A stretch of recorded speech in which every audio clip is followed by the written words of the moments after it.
Wherever you go, whatever you do, throw a little at it. Omax, Vest and Briefs. ஒப்பந்த செவிலியர்கள் ஊதியம் தொடர்பான வழக்கில் தமிழக அரசுக்கு உச்சநீதிமன்றம் சரமாரி கேள்வி எழுப்பியிருக்கிறது.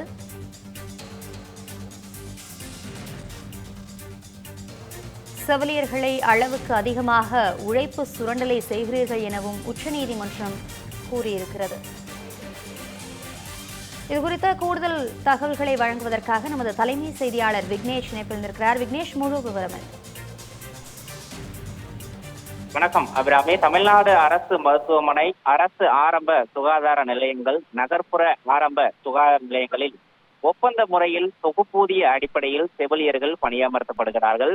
நிரந்தர செவிலியர்களுக்கு வழங்கப்படும் சம்பளத்தை காட்டிலும் இவர்களுக்கு குறைவான சம்பளமே வழங்கப்பட்டிருக்கிறது. சம வேலைக்கு சம ஊதியம் என்றும் ஒப்பந்த முறையில் பணியாற்றக்கூடிய செவிலியர்களுக்கும் நிரந்தர செவிலியர்களுக்கும் இணையான ஊதியம் வழங்க வேண்டும் என சென்னை உயர்நீதிமன்றத்தில் வழக்கு தொடரப்பட்டிருந்தது. அந்த வழக்கினை விசாரித்த உயர்நீதிமன்றம் அரசு மருத்துவமனைகளில் ஒப்பந்த முறையில் தொகுப்பூதியத்தில் பணியாற்றக்கூடிய செவிலியர்களுக்கு நிரந்தர செவிலியர்களுக்கு இணையான சம்பளத்தை வழங்க வேண்டும் என்ற ஒரு உத்தரவை பிறப்பித்திருந்தது. இந்த உத்தரவை எதிர்த்து தமிழ்நாடு அரசு சார்பில் தாக்கல் செய்யப்பட்டிருக்கக்கூடிய மேல் முறையீட்டு மனுவானது இன்றைய தினம் விசாரணைக்கு வந்தது.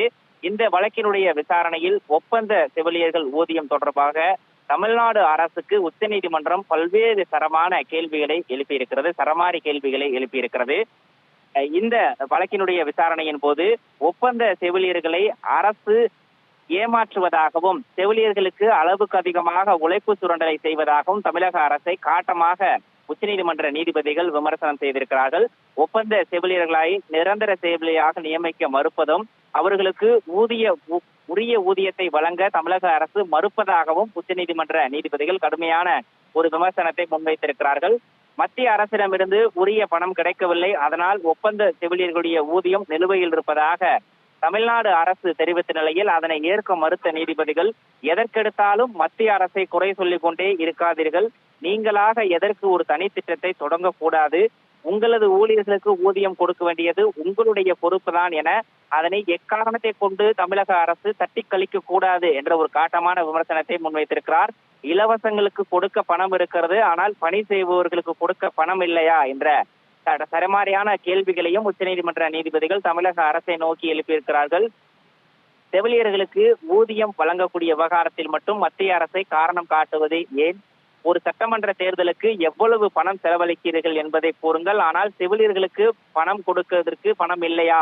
4 வாரம் என கூறி அடுக்கடுக்கான கேள்விகளை எழுப்புவதோடு 4 வாரத்தில் பதிலளிக்குமாறு நோட்டீஸ் வழங்கி இருக்கிறது. நாட்டிலேயே சிறந்த மாநிலம் என்று கூறக்கூடிய தமிழ்நாடு அரசினுடைய நடவடிக்கை ஏன் இப்படி இருக்கிறது எனவும், தமிழ்நாடு அனைத்திலும் வளர்ந்த மாநிலம், பொருளாதார ரீதியில் வளர்ந்த மாநிலம் என கூறுகிறீர்கள், ஆனால் சேவை செய்யக்கூடிய செவிலியர்களுக்கு உரிய ஊதியத்தை கூட மறுக்கிறீர்கள் எனவும் கூறி உச்சநீதிமன்றம் இந்த வழக்கினுடைய விசாரணையை ஒத்திவைத்திருக்கிறது.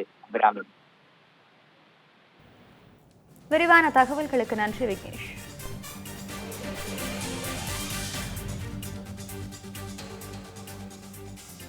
Wherever you go, whatever you do, throw a little at it. Omax, Vest and Briefs.